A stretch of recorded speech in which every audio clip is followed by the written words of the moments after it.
que sean necesarios. Los expertos sanitarios nos han explicado una y otra vez que esta no es una situación estática. Así ha sido desde el inicio. Las fases de propagación son cambiantes y, por lo tanto, los escenarios de respuesta se han ido adaptando precisamente a ese escenario tan dinámico. Hasta ahora estábamos en la fase de contención reforzada, siguiendo siempre los criterios de quienes tienen mayor conocimiento sobre las epidemias y también las pandemias. Y nuestra misión y determinación, les quiero trasladar, es máxima. Es proteger a los españoles y ganar al virus. Y a partir de ahora entramos en una nueva fase, que es la de la activación del mecanismo constitucional del estado de alarma.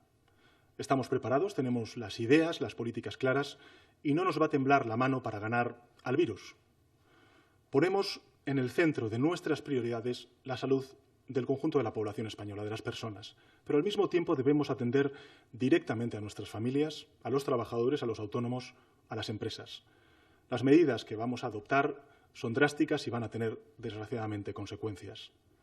Por eso, lo primero que quiero es avanzarles que hoy hemos acordado implementar en el próximo Consejo de Ministros las siguientes medidas en el conjunto del país para paliar los efectos económicos y sociales del estado de alarma. Serán 4 grupos de medidas. En primer lugar, apoyo a los trabajadores, a los autónomos, a los empresarios, a las familias, a los colectivos más vulnerables. En segundo lugar, el apoyo a la flexibilización de los mecanismos de ajuste temporal de actividad para evitar los despidos, los denominados ERTEs. En tercer lugar, el apoyo a la actividad económica y a las empresas para garantizar la liquidez ante las dificultades transitorias pero intensas como consecuencia de la emergencia económica derivada del coronavirus. Y, por supuesto, en apoyo a la investigación de la vacuna sobre el coronavirus. Estas medidas se van a sumar, junto a otras nuevas que iremos aprobando a lo largo de toda la crisis, a las ya activas del Plan de Choque Económico que presentamos y aprobamos en Consejo de Ministros el pasado 10 de marzo. A partir de aquí, procedo a anunciar y a explicar las principales medidas que implica la decisión del Gobierno de España de declarar el estado de alarma. En primer lugar, la declaración del estado de alarma afecta a todo el territorio español durante 15 días que podrán prorrogarse con la autorización del Congreso de los Diputados si fuera necesario. Esto quiere decir que a partir de hoy, para que los españoles lo entiendan perfectamente, la autoridad competente en todo el territorio será el Gobierno de España. El Real Decreto entrará en vigor con efectos inmediatos, pues se va a publicar en el Boletín Oficial del Estado esta misma noche. Para el ejercicio de las funciones contempladas en este Real Decreto y sus amplias medidas, bajo mi dirección, la dirección de la Presidencia del Gobierno, les anuncio que serán también autoridades competentes delegadas en sus respectivas áreas de responsabilidad las siguientes personas. En primer lugar, la ministra de Defensa, Margarita Robles, el ministro del Interior, Fernando Grande Marlaska, el ministro de Transportes, Movilidad y Agenda Urbana, José Luis Ábalos, y el ministro de Sanidad, Salvador Illa. En aquellas áreas de responsabilidad que no recaigan en la competencia de alguno de los titulares anteriores, la autoridad competente delegada será el ministro de Sanidad, Salvador Illa. Informo también a los españoles y españolas que todos ellos quedan habilitados para dictar los acuerdos, las resoluciones, las disposiciones e instrucciones interpretativas que en la esfera específica de su actuación sean necesarias para garantizar la salud y la seguridad.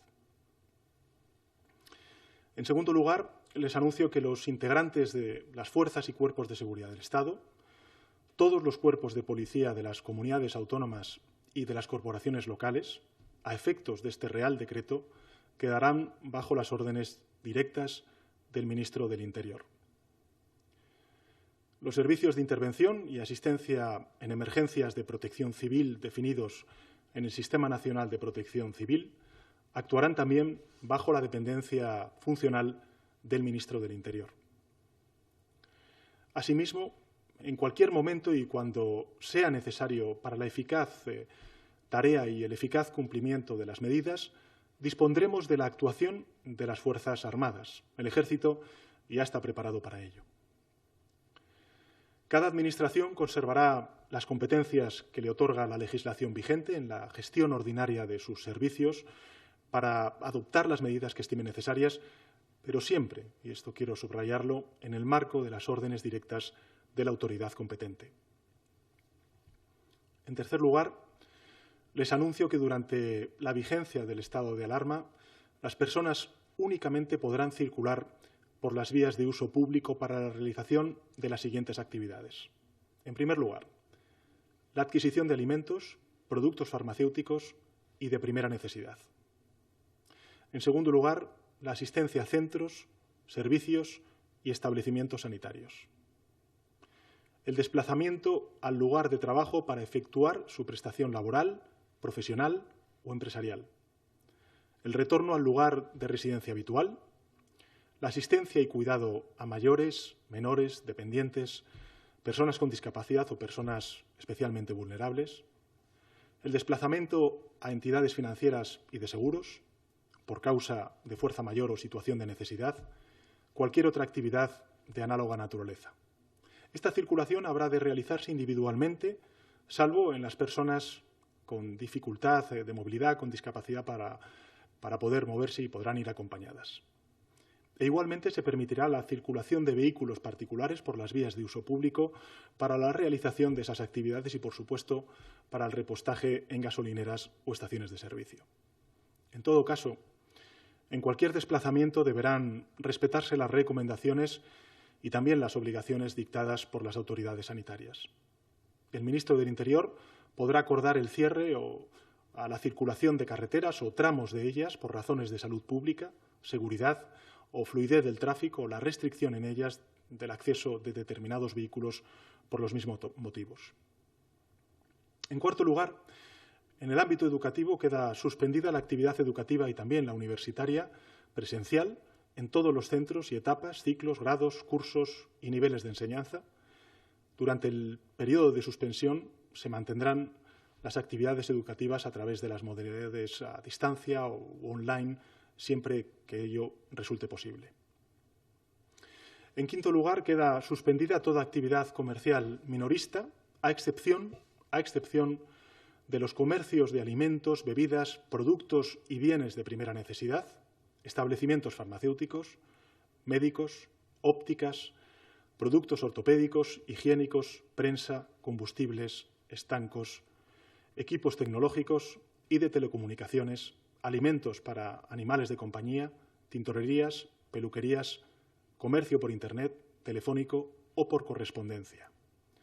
Se suspende cualquier otra actividad o establecimiento que pueda suponer un riesgo de contagio. La permanencia en los establecimientos comerciales cuya apertura esté permitida deberá ser la estrictamente necesaria para que los consumidores puedan realizar la adquisición de alimentos y productos, quedando suspendida la posibilidad de consumo de productos en los propios establecimientos. En todo caso, se evitarán aglomeraciones y se controlará que consumidores y empleados mantengan la distancia de seguridad de al menos 1 metro a fin de evitar los posibles contagios. En sexto lugar, se suspende la apertura al público de museos, archivos, bibliotecas, monumentos, locales y establecimientos en los que se desarrollen espectáculos públicos, actividades deportivas y de ocio. Se suspenden asimismo las actividades de hostelería y restauración. Las cafeterías y restaurantes permanecerán cerrados al público, pudiendo, eso sí, prestar exclusivamente servicios de entrega a domicilio. Quedan suspendidas también los desfiles, las fiestas populares, las verbenas. En séptimo lugar, la asistencia a los lugares de culto y las ceremonias civiles y religiosas, incluidas las fúnebres, se condicionan a la adopción de medidas organizativas consistentes en evitar aglomeraciones de personas en función de las dimensiones y características de los lugares, de tal manera que se garantice a los asistentes la posibilidad de respetar la distancia entre ellos de al menos 1 metro, que es lo que nos recomiendan las autoridades sanitarias. En octavo lugar, les informo de las medidas adicionales que hemos aprobado dirigidas a reforzar el Sistema Nacional de Salud en todo el territorio español. Todas las autoridades civiles de las administraciones públicas del territorio nacional, y en particular las sanitarias, así como los demás funcionarios y trabajadoras al servicio de las mismas, quedan bajo las órdenes directas del ministro de Sanidad. Las administraciones públicas autonómicas y locales mantendrán la gestión, dentro de su ámbito de competencias, de los correspondientes servicios sanitarios, asegurando en todo momento su adecuado funcionamiento como ha sido hasta ahora. Todos los medios sanitarios civiles y militares, públicos y privados, se ponen a disposición del Ministerio de Sanidad, del Ministro de Sanidad. Y será él el que se reserve a sí mismo el ejercicio de cuantas facultades resulten necesarias para garantizar la cohesión y la equidad en todo el territorio español. En noveno lugar, les anuncio que para el aseguramiento de suministros de bienes y servicios necesarios para la protección de la salud pública, el ministro de Sanidad podrá impartir las órdenes necesarias para asegurar el abastecimiento del mercado, intervenir y ocupar transitoriamente industrias, fábricas, talleres, explotaciones o locales de cualquier naturaleza, incluidos los centros, servicios y establecimientos sanitarios de titularidad privada, así como aquellos que desarrollen su actividad en el sector farmacéutico. También podrá practicar requisas temporales o imponer prestaciones personales obligatorias. En décimo lugar, el ministro de Transportes, Movilidad y Agenda Urbana queda habilitado para dictar los acuerdos, también las resoluciones, como he dicho antes, y las disposiciones que, en la esfera específica de su actuación, sean necesarios para garantizar los servicios de movilidad ordinarios y extraordinarios en orden a la protección de las personas, de los bienes y también de los lugares. En concreto, se mantiene el 100% de los servicios ferroviarios de cercanías y de transporte público de viajeros por carretera, ferroviarios y marítimo. Se reducen a la mitad los servicios ferroviarios de media distancia, los servicios regulares de transporte de viajeros por carretera y marítimo. En un décimo lugar, el Gobierno de España garantiza el suministro alimentario en todos los supermercados y tiendas de alimentación, así como el suministro de energía eléctrica, gas natural y el resto de derivados del petróleo. Todas las infraestructuras críticas adoptarán las medidas necesarias para asegurar la prestación de los servicios esenciales que les son propios.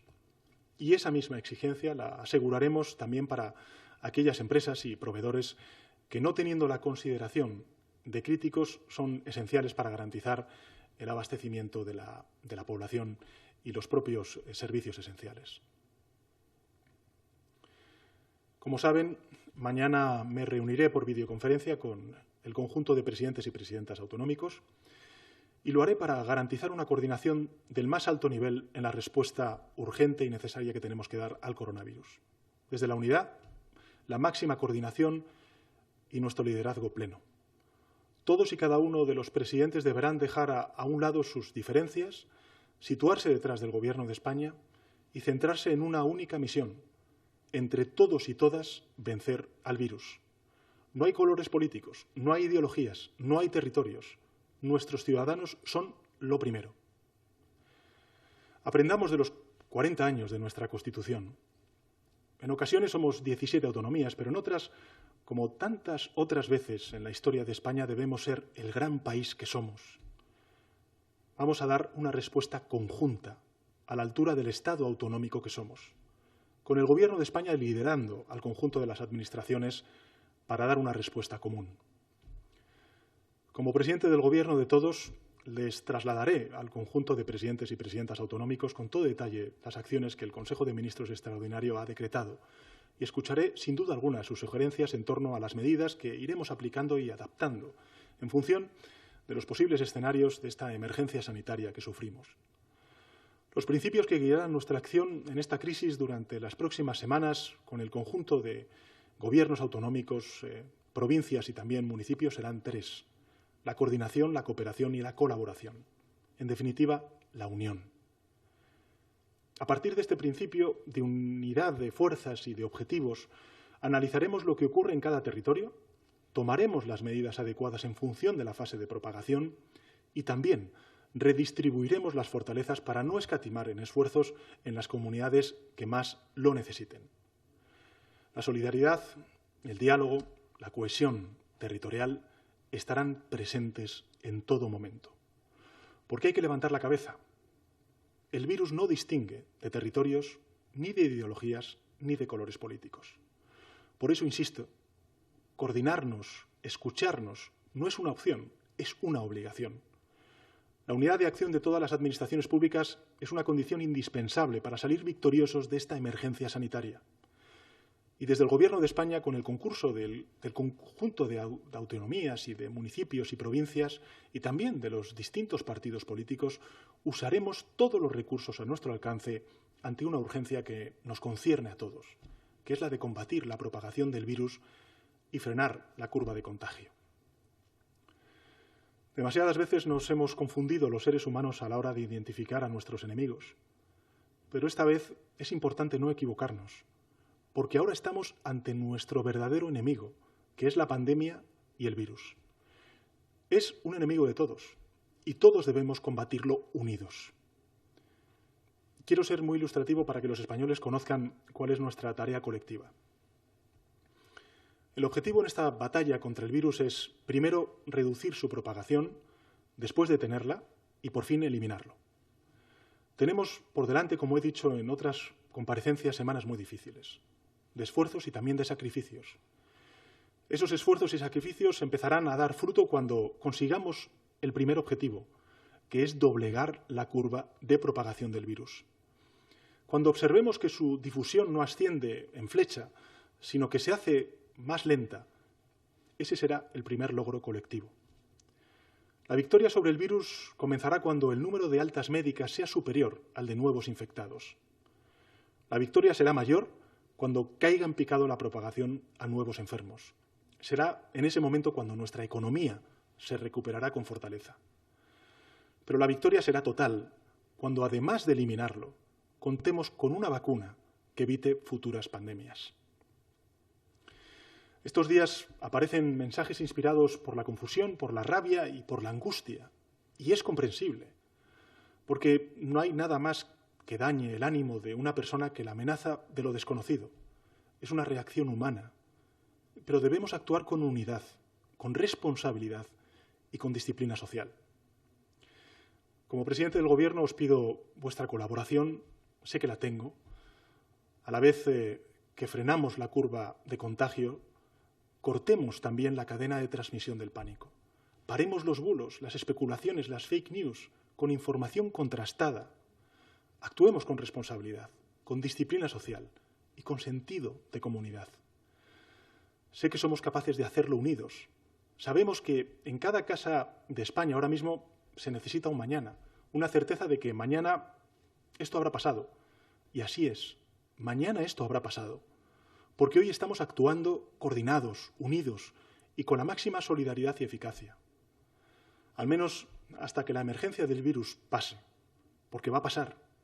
Y entonces podremos volver a las calles, a las terrazas, volveremos a la rutina de nuestros puestos de trabajo, visitaremos a nuestros amigos, a nuestras amigas, a nuestros seres queridos, llevaremos a nuestros hijos al parque y nos dispondremos para la siguiente fase, que es la de la recuperación social y económica y la vuelta a la normalidad. Pero hasta que llegue ese momento, no derrochemos energías que son precisas ahora. No perdamos el rumbo, vayamos todos a una.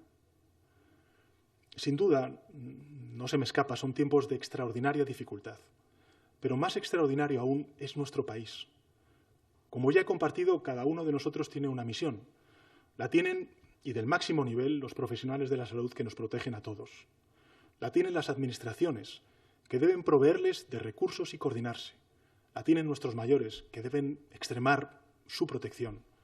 La tienen también los jóvenes, que deben mantener la distancia social. La tenemos cada ciudadano y cada ciudadana de sí mismo, cuidando de sí mismo y así cuidando del resto de la comunidad. Este es el momento de la responsabilidad y la disciplina social, pero también es el momento del compromiso con los más vulnerables.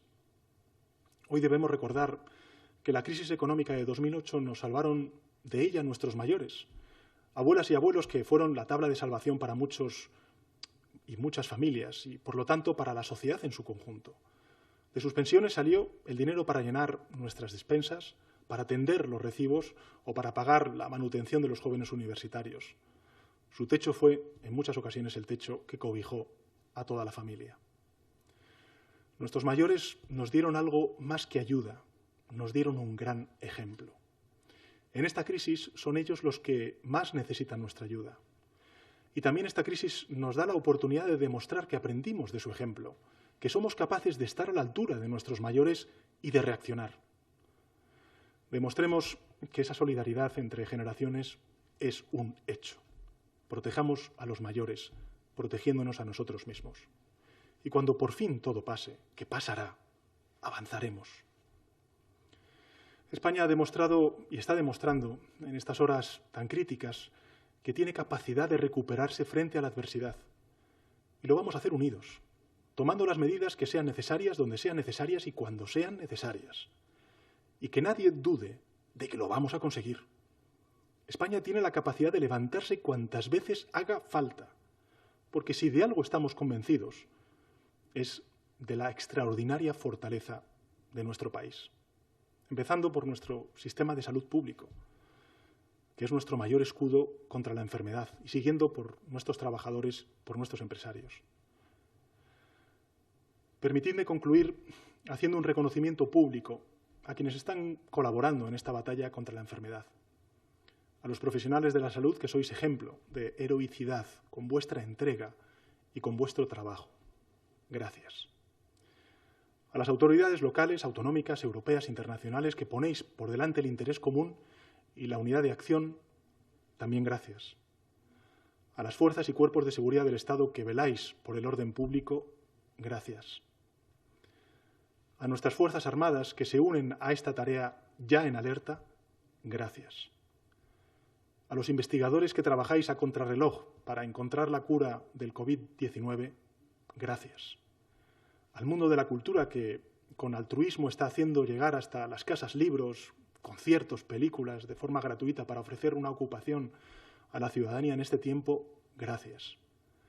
A los empresarios, a los autónomos que sacrificáis los ingresos de vuestros negocios para proteger a vuestros clientes y a vuestros trabajadores, gracias.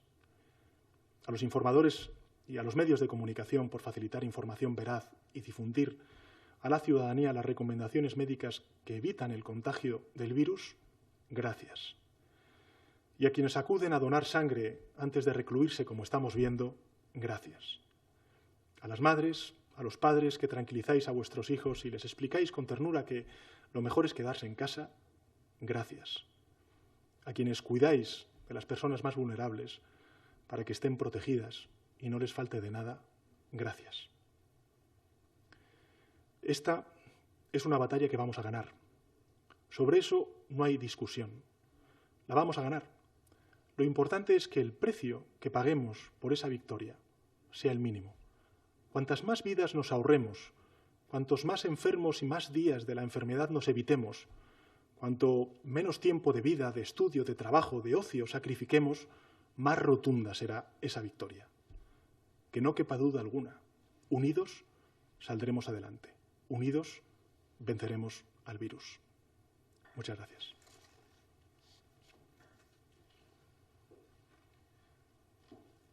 Buenas noches, presidente. Pasamos ahora al turno de preguntas. Bien. Como la vez anterior, también las preguntas de los compañeros de numerosos medios han ido llegando a lo largo de la tarde y alguna de ellas se está formulando en este mismo instante. La primera que le formulamos, presidente, es de Esther Redondo, de La Sexta. Presidente, ¿cuál es el motivo por el que se aplaza al lunes la prohibición de circular por las calles?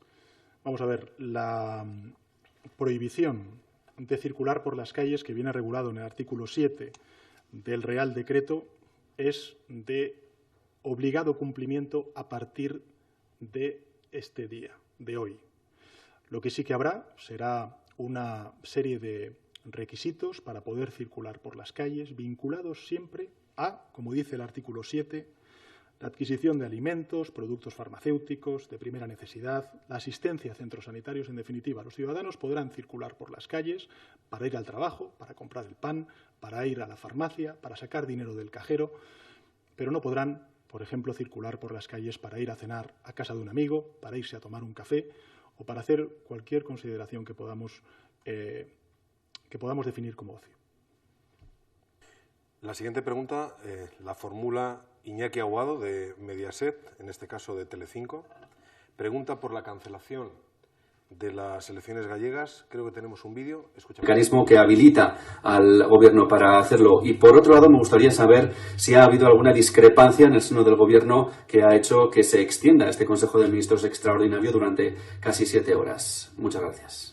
Muchas gracias, Iñaki, por tu pregunta. En relación con la última de sus preguntas, y que me parece importante porque además así me aprovecho para disculparme ante la opinión pública española. Sé que han estado desde las 2 de la tarde pendiente de los medios de comunicación para esta comparecencia. Decirles que es la primera vez en la historia de nuestra democracia que estamos aprobando este decreto de estado de alarma, que es un decreto importante, es un decreto contundente, es un decreto también complejo, porque estamos hablando de la cotidianidad de la ciudadanía. Y, en consecuencia, lo que hemos hecho durante todas estas horas, muchas horas, ha sido precisamente centrarnos en todos y cada uno de los artículos para que la claridad fuera absoluta, meridiana, y, en consecuencia, los ciudadanos, cuando reciban esta comunicación, sepan perfectamente a qué se atienen. En segundo lugar, en relación con las elecciones, ayer mismo tuve ocasión de hablar con el presidente de Galicia, de la Xunta de Galicia, y estuve también en comunicación con el lehendakari Urkullu. Ambos han quedado con los distintos grupos políticos el lunes para evaluar la situación y, a partir de ahí, decidir si proponen la cancelación, o vamos a decirlo así, la suspensión de las elecciones hasta que pasemos esta crisis, que la pasaremos. En consecuencia, nosotros quedamos a la espera de cuál es la decisión que tomen los distintos grupos políticos, las distintas fuerzas políticas en estas dos comunidades, y a partir de ahí actuaremos. A ambos yo les he trasladado, en función de este marco del estado de alarma, cuál es la opinión del Gobierno. Creemos que es poco razonable el celebrar con estas medidas de restricción y también, sobre todo por la emergencia sanitaria que estamos sufriendo, la celebración de esas elecciones el 5 de abril. Pero, en todo caso, la competencia corresponde a ambos y serán los grupos políticos los que decidan qué hacer en relación con esta convocatoria electoral. Bien, la segunda pregunta me parece que llega de Marisol Hernández, del Mundo. El decreto da un margen amplio para ir endureciendo las medidas, pero ¿contempla el Gobierno escenarios más restrictivos si no logra frenarse el contagio? ¿Hay ya cálculos de impacto económico? Presidente, ¿cree que los españoles entienden que las decisiones que se toman tarden tanto en ejecutarse? Y, finalmente, ¿está el Gobierno transmitiendo los mensajes correctos sobre la dimensión de esta crisis? Bueno, muchas gracias, Marisol. Vamos a ver, nosotros desde el primer momento, lo he dicho en muchas comparecencias, y lo ha dicho también el doctor Simón y también el ministro de Sanidad, lo que hemos hecho ha sido tomar todas las decisiones en función de la ciencia y de los expertos de pandemias y de epidemias como las que desgraciadamente está sufriendo el virus, o mejor dicho, el mundo, primero en Asia y ahora en Europa. Por tanto, máxima transparencia, máximo fundamento de todas las decisiones que hemos tomado en base a la ciencia, la evidencia y lo que nos dicen los expertos. En segundo lugar, evidentemente, lo he dicho antes en mi intervención, lo he dicho en muchas otras comparecencias, la crisis no es estática. Estamos ante un fenómeno dinámico que va evolucionando y que, en consecuencia, tenemos que adaptar todos los instrumentos del Estado para ser eficaces en la respuesta, en la contención a la propagación de este virus.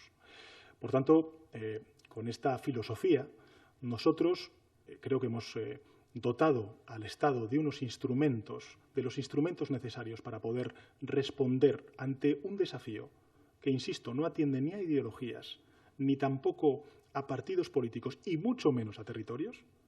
Y lo que queremos es, ante un problema común, darle una respuesta común, homogénea. La misma respuesta al mismo problema se viva en Málaga, en Sevilla, en Canarias, en Ceuta, Melilla, Madrid, País Vasco, en definitiva, en todos y cada uno de los rincones de nuestro país. Tenemos ese marco, gracias al estado de alarma, para los próximos 15 días. Yo iré al Congreso de los Diputados en los próximos días a explicar las medidas a las distintas fuerzas parlamentarias y, evidentemente, espero que con la colaboración, con la coordinación y con la cooperación entre administraciones, este virus lo podamos frenar, lo podamos contener a la mayor brevedad posible.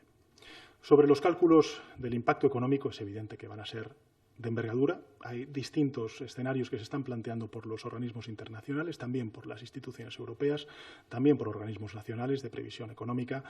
Ahora mismo es muy cambiante el escenario y, en consecuencia, lo que es evidente es que el impacto económico va a ser grande, que las medidas que vamos a tener que tomar, sobre todo para proteger a todos y cada uno de los ciudadanos y también protegernos de la propagación y de la transmisión de este virus, pues van a exigir medidas contundentes como las que he anunciado y, en consecuencia, van a tener un impacto económico y social evidente. Este Gobierno, sin duda alguna, no se abstrae de esa responsabilidad, de esa obligación. Hay muchísima gente que va a verse desgraciadamente damnificada como consecuencia de estas medidas para, insisto, frenar la propagación del virus y defender lo más importante, que es la salud pública de todos y cada uno de los ciudadanos en nuestro país.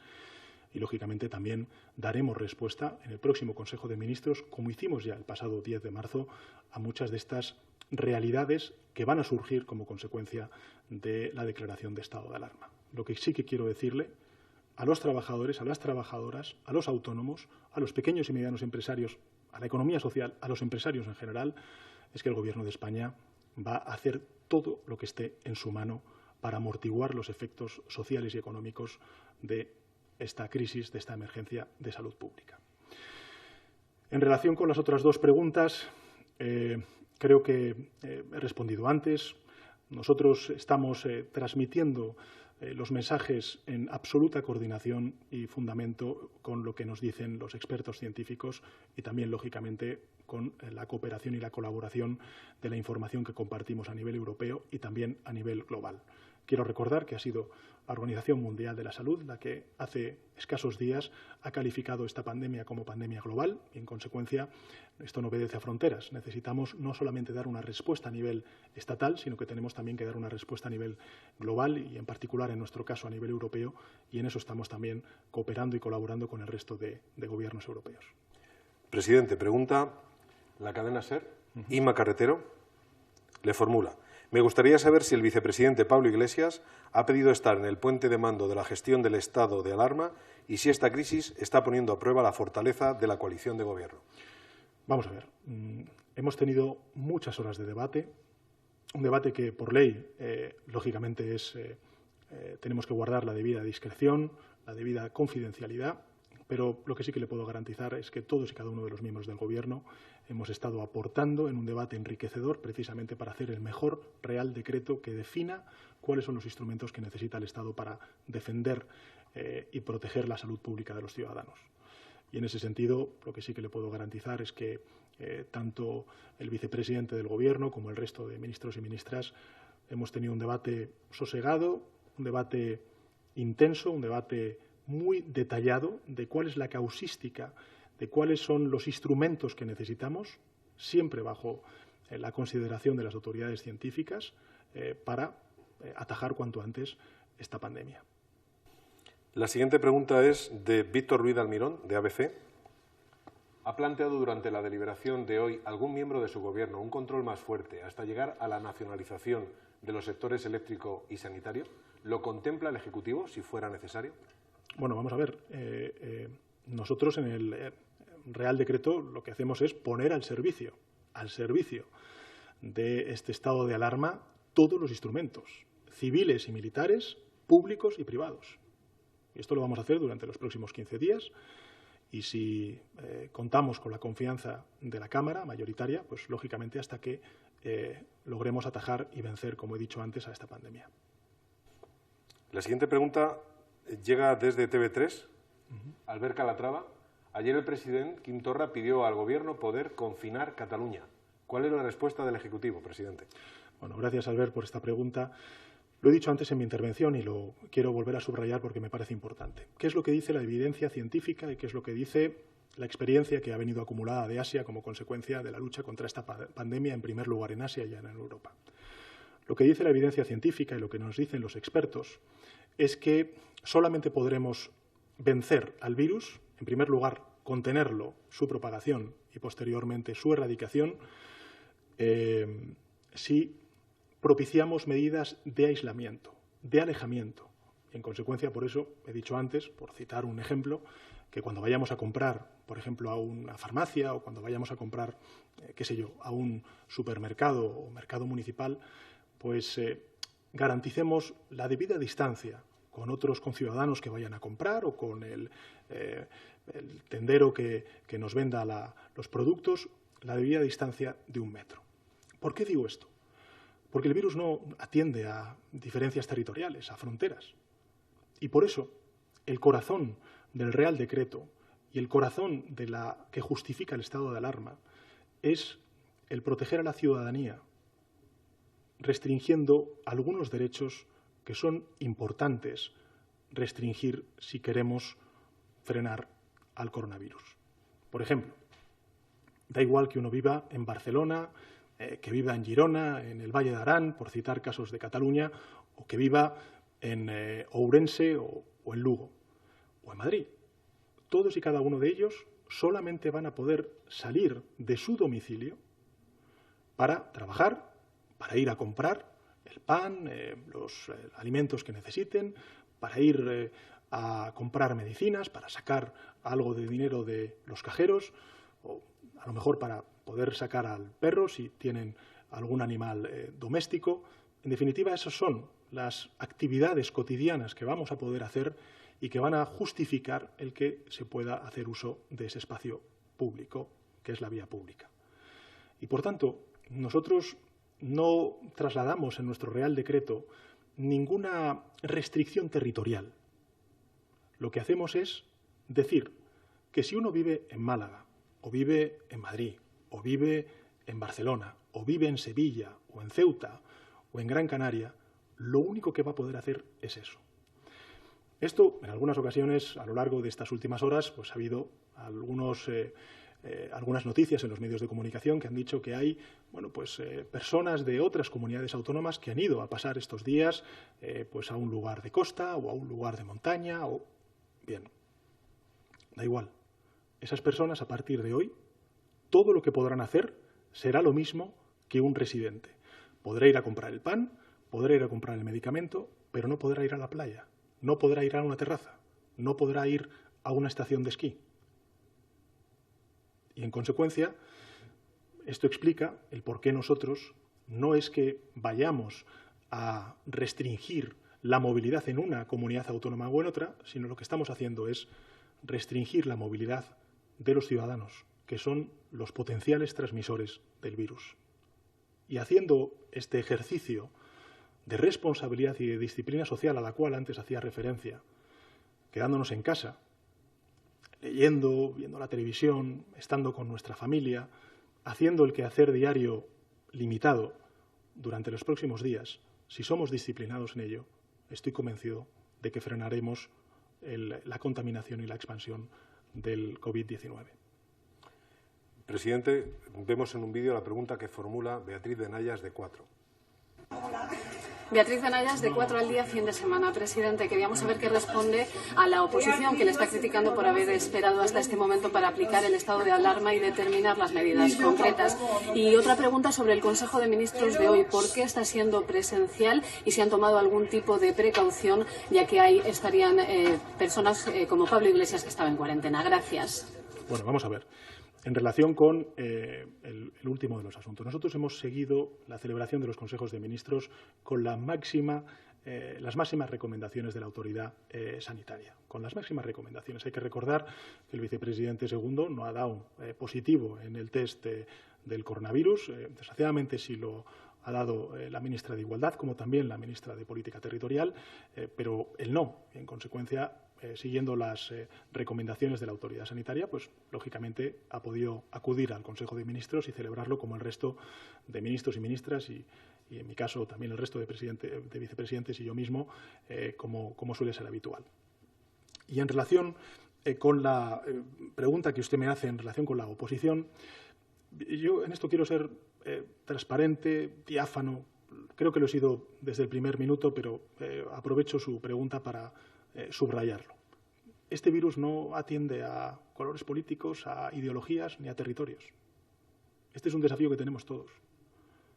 Y cuanto antes salgamos unidos y actuemos conjuntamente con esos tres principios que he dicho antes, de colaboración, de cooperación y de coordinación, yo estoy convencido de que podremos frenar la pandemia. Y creo que además nuestro país tiene las herramientas, los instrumentos, tiene la voluntad y la fuerza de poder lograrlo. Desde luego, lo he dicho en otras comparecencias, no voy a tener ningún problema en no solamente comunicar, como he hecho durante estos últimos días, a todos los partidos políticos de la oposición y también a los presidentes autonómicos, que ayer hablé con ellos, mañana volveré a hablar con ellos, y también al presidente de la Federación Española de Municipios y Provincias, toda la información, todas las medidas que vamos a poner en marcha para, entre todos, frenar esta pandemia.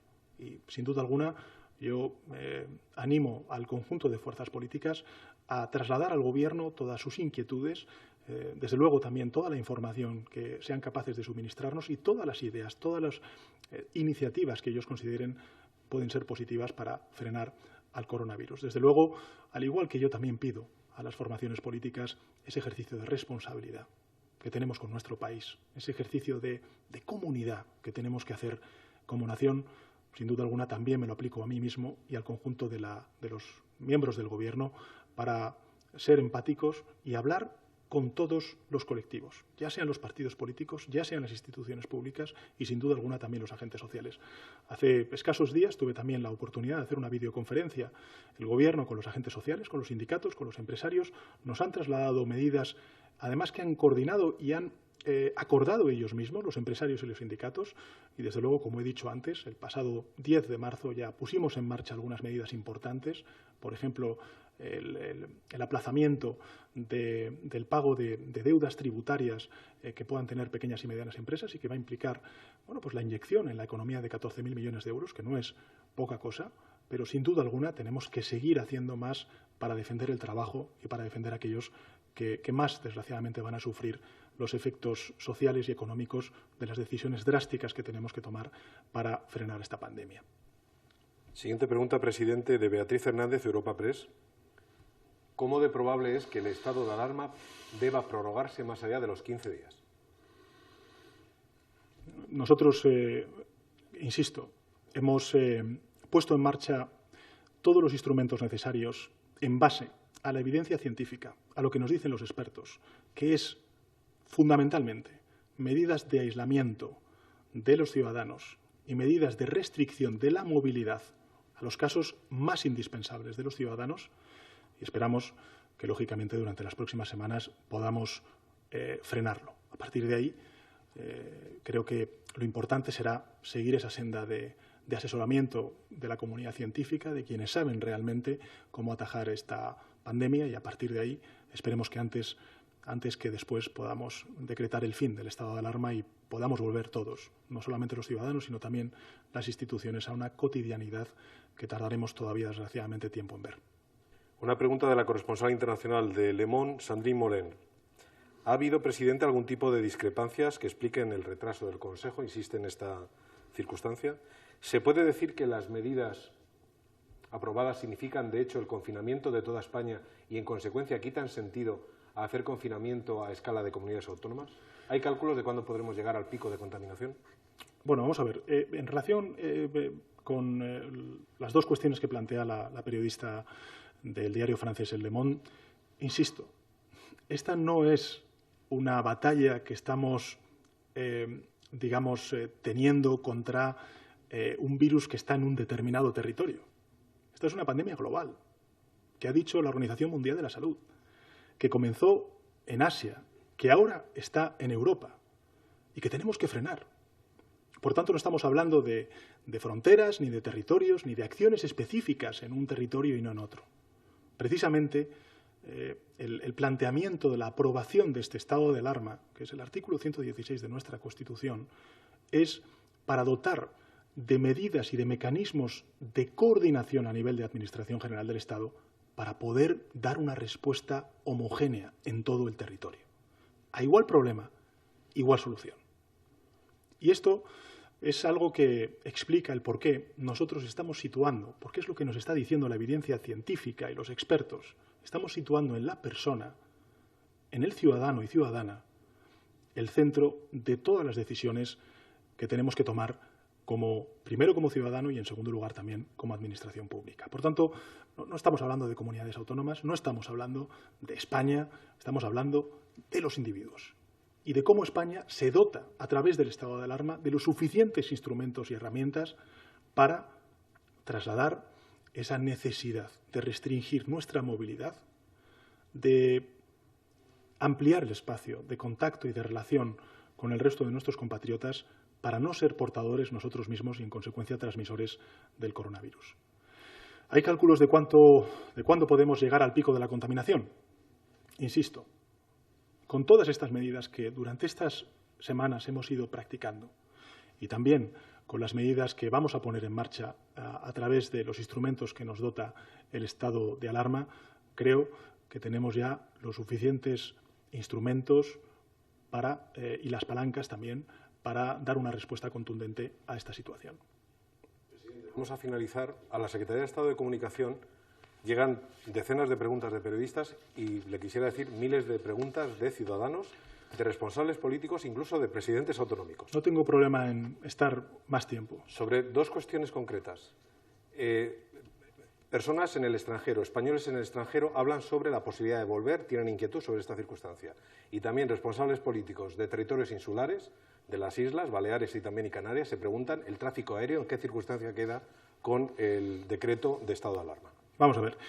En relación con la primera de las preguntas, cualquier español que haya salido por motivos laborales, por motivos vacacionales y que tenga domicilio en España puede regresar sin ningún problema. Cuando regrese a España, cuando regrese a su domicilio habitual, pues lógicamente tendrá que verse sometido a las mismas exigencias y restricciones de movilidad que antes he explicado.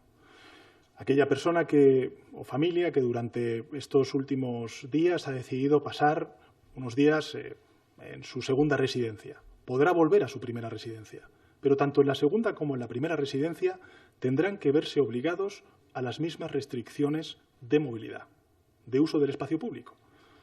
Insisto, comprar comida, comprar medicamentos, sacar dinero, pasear al perro o ayudar, por ejemplo, pues si uno tiene un familiar discapacitado, a poder ir a un centro sanitario o, efectivamente, pues ir a trabajar.